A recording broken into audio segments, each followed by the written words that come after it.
Have you ever watched a friend play a game, or you've seen a trailer or something, and the only thing you can think is, what the hell is going on? No matter how much explaining I do or how much I stream in Discord, it seems like there's an undeniable quality that makes these games impossible to follow, borderline incomprehensible if you're not the one playing, and occasionally if you are. Now, a lot of these games are deceptively simple, and will usually fall into predefined genres, but that's not any fun. So we're going to be calling them what likes, which is short for what is going on likes. Now, there are a lot of really good examples of these that make this just a little bit too easy for me, but we're going to skip those. Think like Cruelty Squad, Psycho Patrol R, Chaos Crew. Is that even real?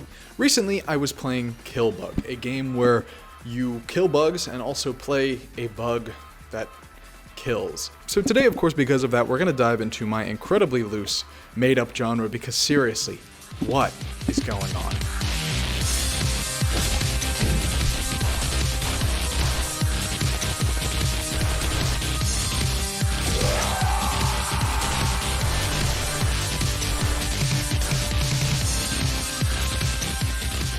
But of course, what better place to start than Killbug, which is green, or as close as we can get to it, I guess. Killbug structurally is one of the simplest games I've ever played. Aside from a quick tutorial showing you the basic controls and a very limited part of your moveset, the only instruction or hint that you get to what you're doing is the rather demanding title, Kill Bug. But why? Why must I kill Bug? Why am I the Killbug? What am I doing here?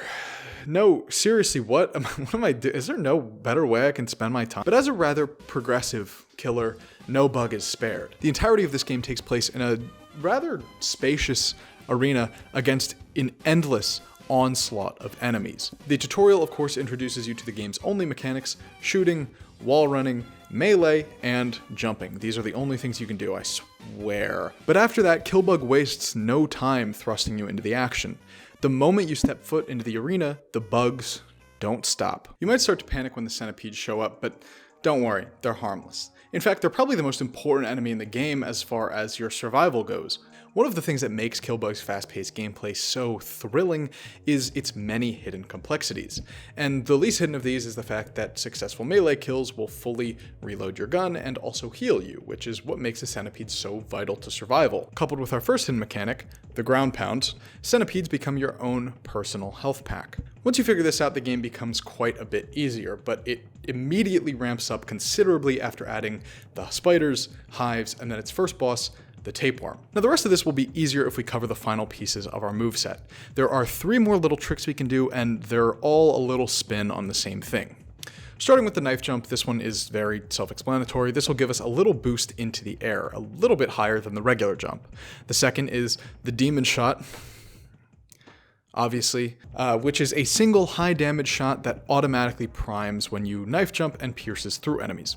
Alternatively, if you hold the melee and fire buttons simultaneously, you'll be able to execute the bloodshot. Basically, this is an enhanced version of the demon shot with more damage depending on how long you hold the buttons, but it'll also drain your health. The tapeworm, though. Now, this guy's actually pretty easy. You just have to mount him and sort of ride along and destroy all of the little hearts on his back. While it's alive, though, it'll spawn a bunch of little minions, and these guys will fuck you up, so you gotta do something fast, because eventually 2 more of these will show up, and then when you least expect it, there's an eldritch insect god just, coming out of the... Wait a second? That's it. That's the kill.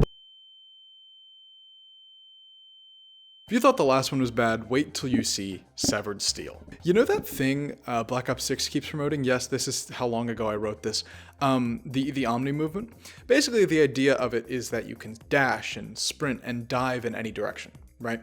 Well, Severed Steel plays a lot like that if you were also on MDMA. It's like super hot if the game was always in its fast motion. Severed Steel is about as insane as it gets, which makes it the perfect candidate for my what the fuck Olympics. So the basic idea is that you are a one-armed woman with reason and apparently intent to kill, as you will be killing dozens upon hundreds upon thousands of poor contracted security guards. But you're not one-armed for long. After just a small section of the game, you will have no trouble attaching a prototype prosthetic arm you find. Arm is a bit loose, as it's it's really just like a huge like plasma cannon mounted like welded onto your nub. Can I say that? So this does a bunch of damage, and it can also punch holes through I think anything in the game, and it allows you to soar through each level in just seconds. Quite honestly, between your slides, jumps, and dives, you'll spend about 5% of this game touching the ground, if that. And I'm not sure I ever figured out how to play the game effectively, as I just sat down one day and played the entire campaign in like 2 hours, but it's not short. Most games don't have half this many levels, but you just move and kill so fast that the whole thing goes by in like an instant. It's a lot of fun, genuinely. It's really, really, really exciting, but it's also very hard to read. For starters, we have the game's sort of gross color palette. Now, feel free to disagree with me here. I invite that every single time. It's certainly unique, but I don't like it very much. This obscene neon scheme and just overwhelming sheen on everything makes the game so difficult to look at. And it looks like a carnival funhouse, except you're moving at like 500 miles per hour. The game itself feels like a bad dream, and it plays like a car crash, but I love it. Now, I touched on this earlier, but the game's main mode is its campaign. Or is it? Now, the campaign has a story, I think, actually don't quote me on that, but it is really there to just introduce you to the game, as that's the first thing that most people are going to be playing. Killbug couldn't help but make me wonder about its strange world, but the truth is, my attitude couldn't be any different towards Severed Steel. I don't care about the why, like, at all, but only because the gameplay is so good that I genuinely think any forward-facing explanation would be a hindrance to the gameplay. But after the campaign, you'll want more of that gameplay, and nothing lets it shine better than the game's 2 additional modes. Firefight and Rogue Steel should be shining examples of how to make extra content for a game. Firefight, if you're familiar with like the Halo game mode, it's like the same thing. Lets you tear through maps, just both by developer or player made using whatever weapons you want, and you can add on some modifiers as well. One at a time in a playlist, whatever you'd like. But Rogue Steel is even better. This is pretty much the same deal, but it's like a roguelike format with unique upgrades to your movement options, weapons, ammo, melee, or even debuffs that'll just give you a score multiplier. Now this is the perfect mode to keep the game replayable, especially if you simply want to revisit the combat like I did. Truth is, this is the closest we'll ever get to an actually good Matrix game. Or maybe even another good Matrix movie, I don't know. From the on-command time-slowing ability, yeah, you can slow down time, by the way, to the way that you just feel like the world's rules bend to your will. You can even shoot through the tiny little slit on enemy shields, and I gotta say, whoever at Greylock suggested that, you should be fired immediately and written a recommendation for Lockheed Martin, because you're evil, and LHM could really use someone like you. On the contrary, whoever said that you should be able to fully rotate through the air, toss him a huge raise, Christmas bonus, and a big, fat blowjob. You don't know Magic, the famous moderator? Oh my god, I mean, you'd love him. He's full of classic lines like, "Go touch some grass. It's better not to be the smartest person in the room.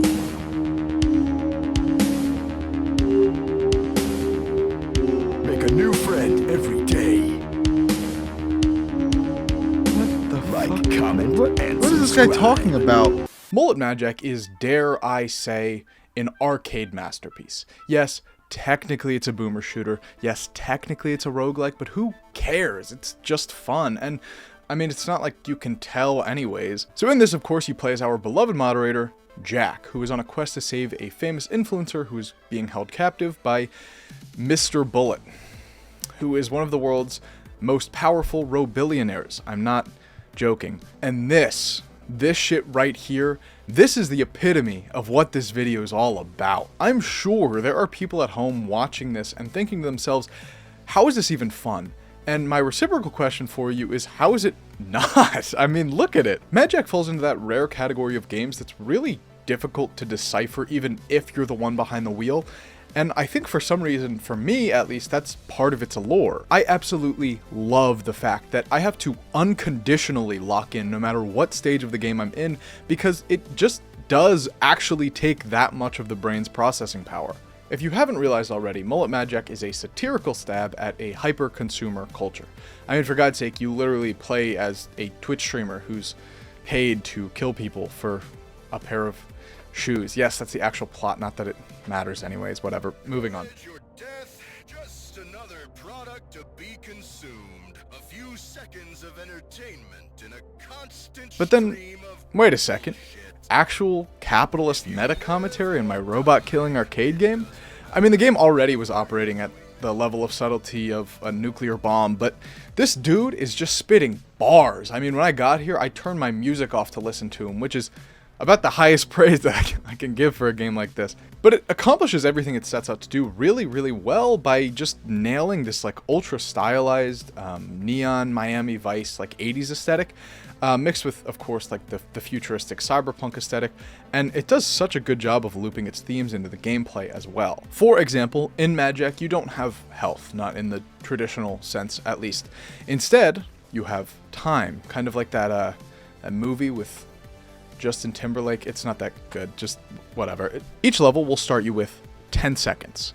10 seconds to get through the entire level. If you're not able to hold the audience's attention for 10 seconds, they will terminate you, meaning no more stream, no more game. You're gone. However, by giving them something to look at and, shooting a little dopamine into their heads, you can rocket that timer back up to 10 seconds or occasionally a little higher with some upgrades, but again, that's not really what we're here for. Environmental kills with the game's various hazards, like big ventilation systems or lasers or kicking them through doors or a fish tank, are obviously more exciting, so they're going to give you more time than just a regular plain old kill. Occasionally though, you'll also get the opportunity to do a close-up cinematic execution attack, which will fully refill your timer. So because the levels are often way too big to just kind of slam in 10 seconds, you're forced to make these smart snap decisions constantly, or else it's going to be game over, but that gets harder and harder and harder to do as the game progresses. Each stage is 10 levels, or floors, as you're kind of ascending the skyscraper to reach the top, and of course, that set of 10 levels is always capped off by a boss fight. The following stage will then introduce a new level mechanic that will be present for the rest of the game. Each of these introduced level mechanics keeps compounding until eventually the stages go from static floors to these like fucked up obstacle courses that aren't designed to kill you, but just stop you dead in your tracks. And occasionally the devs will put this tooltip on screen that says it's not about the speed, it's about the flow. And they're not necessarily wrong, but you slow down a bit and take everything in and... What the fuck is that? With the benefit of running around really fast all the time, you're not looking at the environment, but once you do with a bit more scrutiny, what is going on around here? But on top of its other weird touches, it has this insane commitment to its theme that I touched on before, but it's capped off by this really cool like unboxing experience with like a physical like manual and actual tips for the game, and I love shit like this. It's so cool. I mean, the presentation all around is crazy, with each scene outside of gameplay going really hard into its anime-ass designs and these over-the-top animated cutscenes. And then on top of that, the game also, much like Severed Steel, has a bunch of additional modes for you to sink your teeth a little bit deeper into the game. Oh, and also V2 from Ultra Kills here for some reason. But that's pretty much everything I have for you guys today.